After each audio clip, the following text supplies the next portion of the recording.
හරි අපි උදේ 7:00ට තායිලන්ත වල එයාපෝට් එකට ලෑන්ඩ් කරා. ලෑන්ඩ් කරාට පස්සේ අපිට පොඩි වැඩ දෙකක් තියෙනවා කරගන්න ඉස්සෙල්ලාම තායිලන්ත එයාපෝට් එකේ. එකක් අපිට මුලින්ම ඩොලර් ප්‍රමාණයක් මාරු කරගන්න ඉඳන් ඉන්නවා. දැන් අපි එළියට එනකොටම මේ තියෙනවා එතන එක්ස්චේන්ජ් කරන කවුන්ටර්ස් දෙක තුනක්. ආයෙ අපිට සිම් එකක් ගන්නවා. එහෙනම් අපි ඉස්සෙල්ලාම බලමු කොහොමද තායිලන්ත එයාපෝට් එකෙන් අපි සල්ලි මාරු කරගන්නේ. ඒ වැඩේ කරගෙන ඊළඟට සිම් එක ගන්න විදිහ අපි උටක් මුලින්ම බලමු. අපි එන්න අපිත් එක්ක යන් ඔයාලට අපි ඒක පොඩි අත්දැකීමක් කරන් දෙන්න.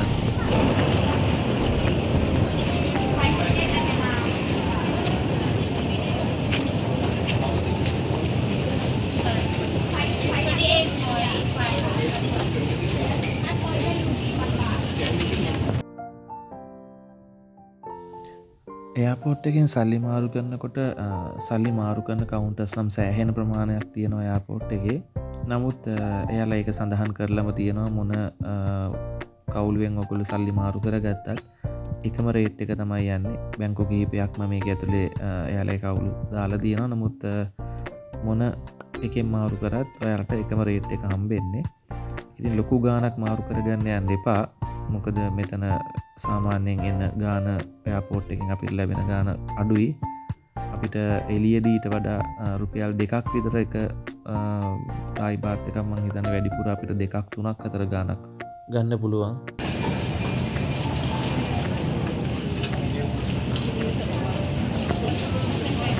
අපි අද $100ක් එක්ස්චේන්ජ් කරා.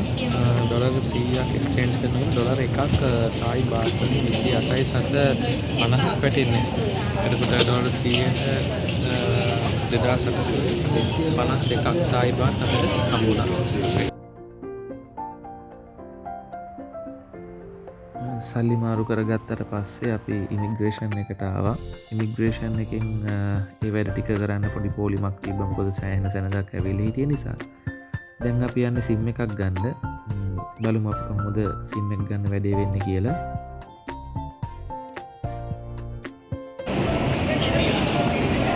අපි අර සල්ලි මාරු කරපු තැන එතන තිබ්බා AIS කියලා සිම් එකක් ගන්න. නමුත් අපි එන්න කලින් තායිලන්ත වල වීඩියෝ බැලුවානේ.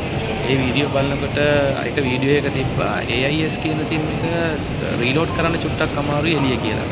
ඒ නිසා අපි True 5G එක තමයි ඒගොල්ලෝ නිර්දේශ කරලා තිබ්බේ. ඉතින් අපි True 5G සිම් එකක් ගන්න බලාගෙනම තමයි ආවේ. නමුත් ඒකේ කවුන්ටර්ස් ගොඩක් අඩුයි. AIS කියන සිම් කවුන්ටර්ස් තමයි ගොඩක් තියෙන්නේ. නමුත් ඉමිග්‍රේෂන් එකෙන් පස්සේ ඒක අපිට හම්බුණා True 5G එක තැනක් තියෙනවා. ඉතින් දැන් අපි යන්නේ එතනට සිම් එක ගන්න. ඒක ඉමිග්‍රේෂන් එකෙන් පස්සේ තමයි අපිට හම්බුනේ. සිම් එක ගන්නකොට ඔයාලට අනිවාර්යෙන් පාස්පෝර්ට් එක ඕන වෙනවා. එයාලා එතනින් ෆොටෝ එකක් එහෙම අපි ගන්නවා. එතකොට මේකේ පැකේජස් කීපයක්ම තියෙනවා මේ කාඩ් එකේ පෙන්නන්නේ පැකේජස් ටික. එතකොට අපි තායිලන්තේ දවස් 17ක් ඉන්න තීරණය කළා. ඒ නිසා අපිට තෝරගන්න තිබ්බේ එක්ක දවස් 15 නැත්නම් 30 කියන පැකේජ් දෙක. අපි දවස් 15 පැකේජ් එක තෝරගත්තා. මොකද ඊට පස්සේ අපිට ඕන නම් ආයෙ දවස් දෙකක් විතර ඒක රීලෝඩ් කරලා අපිට ඩේටා යූස් කරන්න පුළුවන්. ඉතින් දවස් 15 පැකේජ් එක තමයි අපි තෝරගත්තේ. ඒක බාත් 699ක් වගේ වුණා. කියන්නේ බාත් 700ක් කියලා ගන්න පුළුවන්.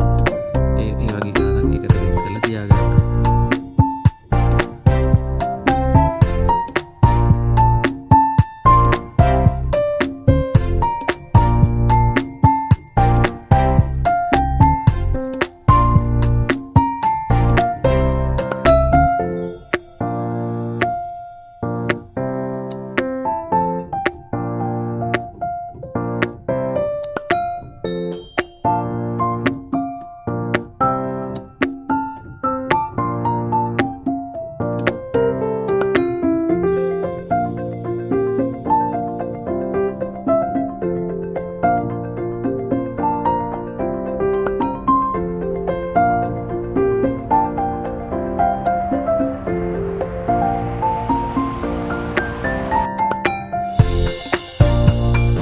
දැන් අපි ඇවිල්ලා ඉන්නේ පටාරා වලට යන්න. ඒ කියන්නේ බැංකොක් වල ඉඳන්.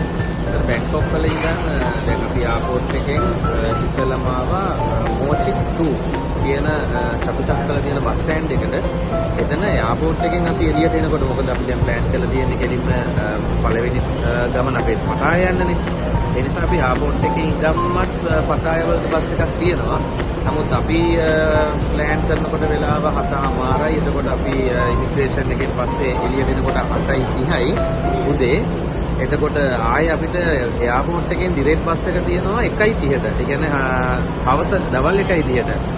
ඉතින් අපිට ඉච්චර වෙලා පැය 5ක් විතර ඉන්න බැරි නිසා ලොකු වෙලාවක් කාලයක් නිසා ඊට පස්සේ අපි එතනින් යව මෙයාලා කිව්වා එයාපෝට් එකෙන් A1 බස් එක අරගෙන මෝචිත් චතුචක්‍රලට යන්න.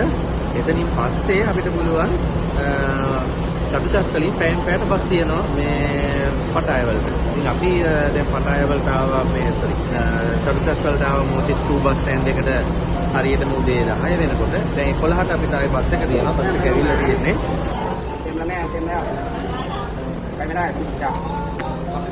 ටිකට් එක වෙන්නේ එතකොට අපි 4 දෙනාටම. දැන් අපි 4 දෙනාටම බස් එකේ ටිකට් එක වෙන්නේ බාත් 560ක්. බාත් 560යි අපි 4 දෙනාටම පොඩි දෙන්නයි අපි ලොකු දෙන්නටයි බස් ටිකට් එක වෙන්නේ බැංකොක් වල චතුචක්‍රල ඉඳන් පටාය වලට. පැයට බස් එකක් යනවා. අපි අපේ ගමන සැලසුම් කළේ එතකොට අපි කෙලින්ම බැංකොක් වලින් පතාය වලට යන්නනේ. එතකොට ඒ ගමනේදී ගොඩක් අය තෝරගන්නේ ටැක්සි වලින් යන්නනේ. ඉතින් මේක මං කිව්වනේ මුලින්ම අපි බජට් ප්ලෑන් කරපු ට්‍රිප් එකක් කියලා. ඉතින් ඒ යනකොට අපි පබ්ලික් ට්‍රාන්ස්පෝර්ට් තමයි ගොඩක් යූස් කරේ. නමුත් මට හිතෙනවා පර්සනල් ටැක්සි එක යනවට වඩා ගොඩාක් පහසුයි බැංකොක් වලින් ඉඳන් පතාය වලට අපි 4 දෙනෙක් යන නිසා බස් එක කියන එක. මොකද ඒකට හේතුව අපිට මේ බැගේජස් ඔක්කොම දාන්න පුළුවන් වෙනම ඉඩක් එයාලගේ මේක යට තියෙනවා බස් එකේ යට. එතකොට ඊට අමතරව බස් එක ඇතුලේ වොෂ්රූම් එකක් වෙනම තියෙනවා. ලොකු කාලයක් යන ගමනකුත් නෙමෙයි මේ ගමන. සාමාන්‍යයෙන් පැය 2:00මාරක් දෙකත් අතර කාලයක් තමයි මේ ගමනට යන්නේ. සහ මේ ඉතා පහසුවෙන් යන්න පුළුවන්. මොකද මේ කම්ෆර්ටබල් අපිට කාර් එකේ ඉර වෙලා යනවට වඩා 4 දෙනෙක් යනකොට චුට්ටක් අමාරුයිනේ. ඉතින් ඊට වඩා ගොඩාක් පහසුවෙන් යන්න පුළුවන් ගමන. නමුත් පතාය බස් ස්ටෑන්ඩ් එකෙන් අපි පතාය වලින් බැස්සේ. එතකොට එතන ඉඳන් අපි දාගෙන තිබ්බා බෝල් ටැප් එක අපේ ෆෝන් එකට. ඒකෙන් අපි ටැක්සි එකක් දාගත්ත. සාමාන්‍යයෙන් අපි ඉන්න පතාය සිටි එකේ හොටෙල් එකක් අපි තෝරගත්ත ග්‍රෑන්ඩ් බෙලා හොටෙල් එකට. එතන ග්‍රෑන්ඩ් බෙලා හොටෙල් එකට බස් ස්ටෑන්ඩ් එකේ ඉඳන් එන්න සාමාන්‍යයෙන් බාත් 70ක් වගේ තමයි මට මතක විදියට ගියේ. මේ තමයි අපි නැවතුණු හොටෙල් එක. ඇත්තටම හොඳ හොටෙල් එකක්. මොකද ගොඩාක් පහසුකම් තියෙන හොඳම මට්ටමේ හොටෙල් එකක්. මොකද බැංකොක් වලට වඩා තායිලන්තේ පතාය වල තියෙන හොටෙල්ස් ටිකක් ඉඩකඩ තියෙන සාමාන්‍යයෙන් ප්‍රයිස් එක අනුව ගත්තත් රීසනබල් රේට්ස් වලට හම්බෙන හොටෙල්ස් තමයි පතාය වල තියෙන්නේ. මේ තියෙන අපි හිටපු රූම් එක. ඉතින් අපි 4 දෙනාට ඇත්තටම හිතුවට වඩා ටිකක් ලොකුවට ඉඩකඩ තියෙන රූම් එකක් අපිට හම්බුනේ.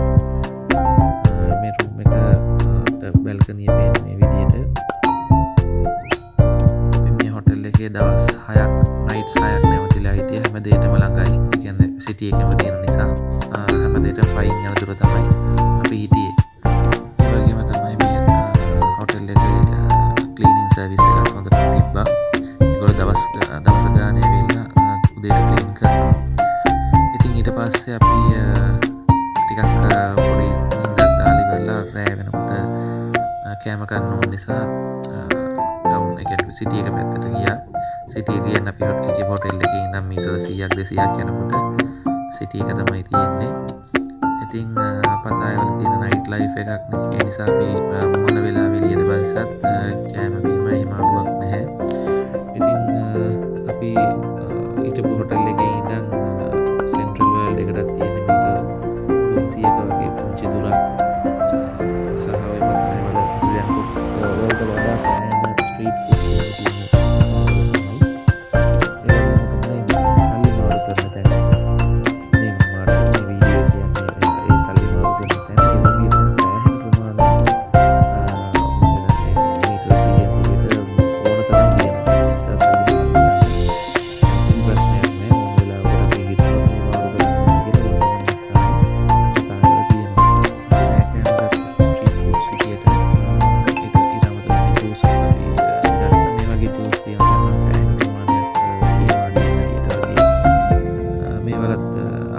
ලංකාවේ රහට වඩා පොඩ්ඩක් වෙනස් වුණත් බොන්න පුළුවන් එහෙම ප්‍රශ්නයක් නැහැ.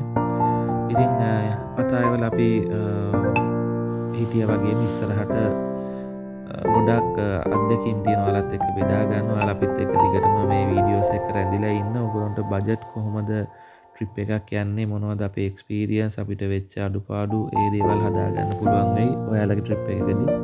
මොකද අපි යන්නේ අපි එක්ස්පීරියන්ස් ගන්න. ඉතින් අපිට වැරදිච්ච තැන් එහෙම අපි ඔයාලව දැනුවත් කරන්න. ඉතාමත් සුන්දර සංචාරයක් ඔයාලටත් එතකොට සැලසුම් කරගන්න පුළුවන් වෙයි. පතායවල අපි දවස් 6ක් හිටියා කිව්වනේ. ඉතින් සමහරු බයයිනේ පොඩි අයත් එක්ක එහෙම ඇවිල්ලා සංචාරය කරන්න පතායවල. එහෙම කිසි ගැටලුවක් නැහැ. ඒ කියන්නේ ඕනතරම් ෆැමිලිස් ඇවිල්ලා ඉන්නවා. ෆැමිලිස් එක්ක දරුවෝ ඇවිල්ලා ඉන්නවා. ඒ නිසා එහෙම කිසි ගැටලුවක් නැහැ. ඉතින් අපි ඉස්සරහට අපේ සංචාරය ගොඩාක් පසුමුසු දෙනවාලත් එක්ක බෙදා ගන්න ඉන්නවා. ඔයාලට බජට් කොහොමද ට්‍රිප් එක ප්ලෑන් කරගන්න කියන එක ඔයාලට කරගන්න පුළුවන්. අපි මේ යම් කිසි දැනුමක් ඔයාලට ගන්න පුළුවන්. ඉතින් අපි ගොඩක් උත්සාහ කරලා තියෙන්නේ අපි වීඩියෝ බලලානේ සංචාරයක් සැලසුම් කරගන්නේ YouTube එකේ. ඉතින් අපිට අවශ්‍ය සමහර තොරතුරු ගන්න තිබ්බේ නැති වීඩියෝස්. ඒ කියන්නේ අපිට ගන්න අවශ්‍ය තොරතුරු සමහර වීඩියෝස් වල තිබ්බේ නැහැ. ඒ කියන්නේ හැම තැනක්ම කව වෙලා තිබ්බේ නැහැ. ඉතින් අපි ගොඩක් උත්සාහ කරනවා අපි තොරතුරු හොයනකොට අපිට හොයාගන්න බැරි වෙච්ච තොරතුරු එක මේ වීඩියෝ එක ඉස්සරහට ගෙනියන්න. ඉතින් ඔයාලා අපේ channel එක subscribe කරලා තියාගන්න. ඊට අමතරව bell icon එක click කරගන්න. එතකොට අපි දාන වීඩියෝ එකකට බලන්න පුළුවන් වෙනවා. මොන හරි ප්‍රශ්න තියෙනවා නම් පතාවල හරි බැක්කොක් කරලා හරි දැනගන්න කරුණු මොන හරි තියෙනවා නම් comment section එකට දාන්න. අපි දාන දේවල් ඔයාලට කියලා දෙන්නම්. අපි දන්න විදිහට මොකද සමහර දේවල් අපි දන්නේ නැති ඒවා ඇති දන්න දේවල් තිබ්බොත් අනිවාර්යෙන් ඔයාලට බෙදා ගන්න. පතාවල සෑහෙන බලන් තැන් කියලා තියෙනවා. අපි හැම තැනකටම ගිහලා තියෙන්නේ. මගේ රිච් ගානක් ඇති. නමුත් ඒ ගියපු තැන් වල සියලු විස්තර අපි ඔයාලත් එක්ක බෙදා ගන්නම්. එහෙනම් ඔයාලා හැමෝම අපේ මේ වීඩියෝ එක ලයික් කරලා දාන්න. ඒ වගේම තව කෙනෙක් දන්න කෙනෙක් ඉන්නවා නම් අවශ්‍ය කෙනෙක්ට ඒක ෂෙයා කරන්න. වීඩියෝ එක බලලා අපිත් එක්ක මේ අත්දැකීම් බෙදා ගන්න එකතු වෙච්ච ඔයගොල්ලෝ හැමෝටම බොහොම ස්තුතියි.